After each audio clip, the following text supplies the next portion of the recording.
नमस्कार दोस्तों, मैं आपका दोस्त अवधेश शर्मा एडवोकेट आपके अपने यूट्यूब चैनल अकाउंट्स प्लानेट में आपका स्वागत करता हूँ। आज हम देखेंगे GSTR1 फाइल कैसे करते हैं। GSTR1 फाइल करने की प्रक्रिया काफ़ी आसान है और यह प्रत्येक डीलर के लिए अति आवश्यक है।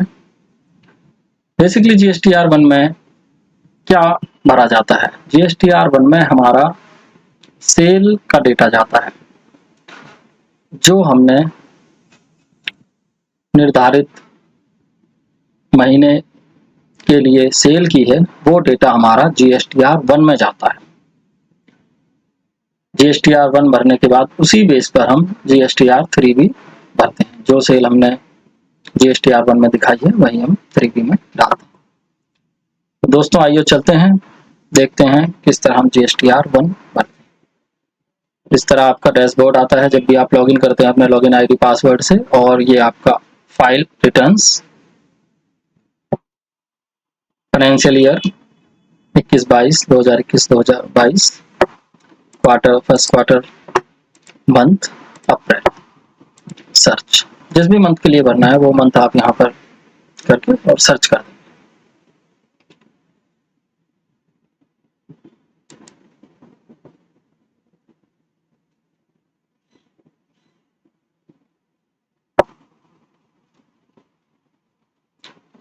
सर्च करने के बाद आपके पास ये यहाँ पर 4 टैब आ जाएंगे। Detail of outward supply of goods और सर्विसेज। जो भी आपने गुड्स की या सर्विसेज की जो भी आउटवर्ड सप्लाई हुई है, एक्चुअली क्या होता है जीएसटी में कभी भी सेल और परचेज नहीं बोला जाता है, ये भाई आपको पता होगा। यहाँ बोलते हैं outward supply, inward supply. Outward supply sale, inward supply purchase. तो ये आउटवर्ड का इसमें आपका डेटा जाना है। सेकंड टैब है auto drafted detail for view only GSTR2A, then GSTR2B, then GSTR3B। 2A and 2B में परचेज का डेटा होता है, मतलब सप्लाई इनवर्ड सप्लाई। अब हम GSTR1 भरेंगे, यहाँ क्लिक करते हैं। ठीक है, ये आपके विभिन्न प्रकार के टैब आ जाते हैं, 4A, 4B, 4C, 6B, B2B। Main चीज ये है B2B इनवॉइसेस की जो भी डिटेल जाएगी वो इस टैब में जाएगी। Number 2 B2C large invoices.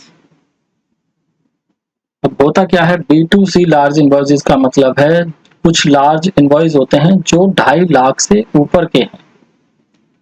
2.5 lakh तक जो इनवॉइस हैं जिनमें B2C मतलब बिजनेस टू क्लाइंट, जिनमें क्लाइंट का GST नंबर आपके पास नहीं होता है, उसमें GST नंबर नहीं डालना होता है। वो क्लाइंट अनरजिस्टर्ड क्लाइंट को आपने सेल की है, तो अनरजिस्टर्ड क्लाइंट को सेल की है तो सबका डेटा आप नहीं डालेंगे, एक एक का डेटा डालेंगे काफी हो जाएगा। अगर आपकी परचून की दुकान है, आपका मेडिकल शॉप है, जो भी है, अगर आप उसमें एक एक का डेटा डालेंगे B2C का बहुत हो जाएगा। तो इसके लिए उन्होंने केवल B2C लार्ज 2.5 लाख से ऊपर अगर आपने किसी एक ही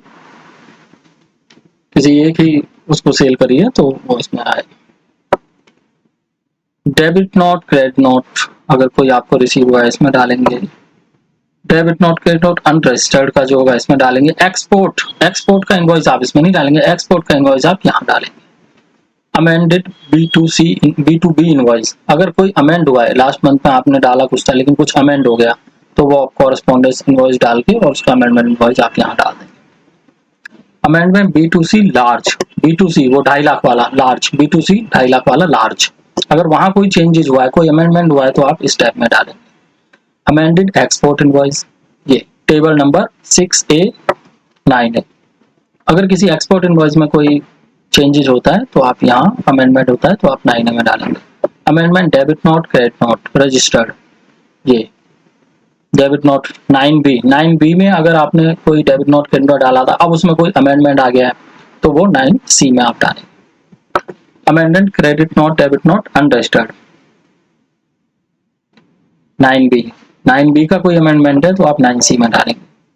देन B2C अदर्स, जो छोटे छोटे आपने सेल किए अनरजिस्टर्ड को, उसका पूरा टोटल आप इसमें डालेंगे।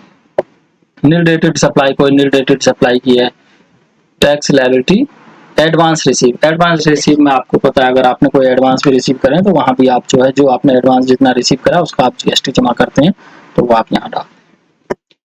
Adjustment of advances, HSN wise summary outward supply, यहाँ आप HSN की डिटेल डालेंगे। जो भी आपने गुड्स अगर सेल करी है तो उनका HSN वाइज डिटेल डालेंगे, जो कि अगर आपका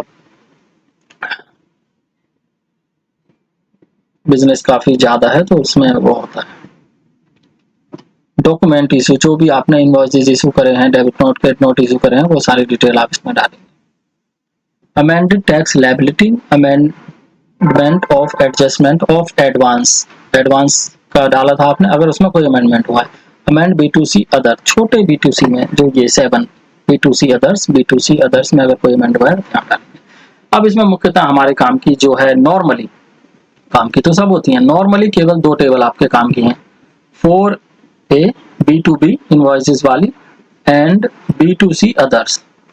अब आपने कोई भी अगर बड़े इनवॉइस आपने डाले हैं तो ये B2B ओपन करेंगे और यहाँ ऐड करके आप उसमें इनवॉइसेस डाल देंगे। यहाँ हम ये नील रिटर्न फाइल कर रहे हैं तो सीधा हम नीचे जाएंगे, जनरेट समरी करेंगे, उसके बाद रिफ्रेश करेंगे, ये 0000 एक बार चेक कर लेंगे सभी में 0 हो जाएगा।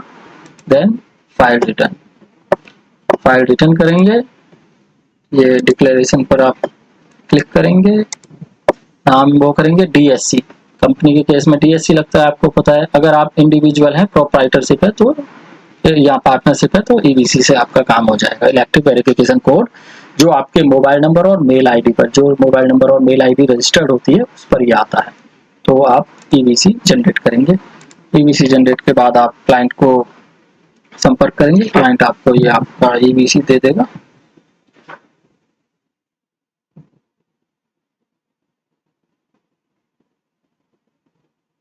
नाइन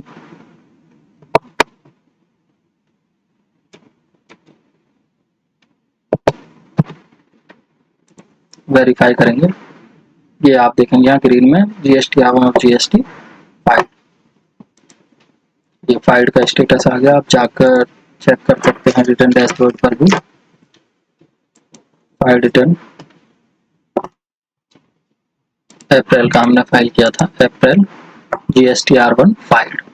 तो दोस्तों इस तरह आपने देखा हमने GSTR1 कैसे फाइल करा, इसी तरह आप नील रिटर्न का GSTR फाइल कर सकते हैं। और इसी की हम एक अगली वीडियो बनाएंगे जिसमें बिल्स डालेंगे, हम GSTR1 में बिल्स डालेंगे। तो बिल वाला और नील वाला कैसे आपने फाइल करना है, नील हो या इनवॉइसेस हो, फाइल आपने सब करना है, वो छोड़ना नहीं है, फाइलिंग करनी है। तो आगे वाली वीडियो में हम आपको बिल के साथ वाला GSTR1 दिखाएंगे। जब तक के लिए ध्यान रखें, थैंक यू।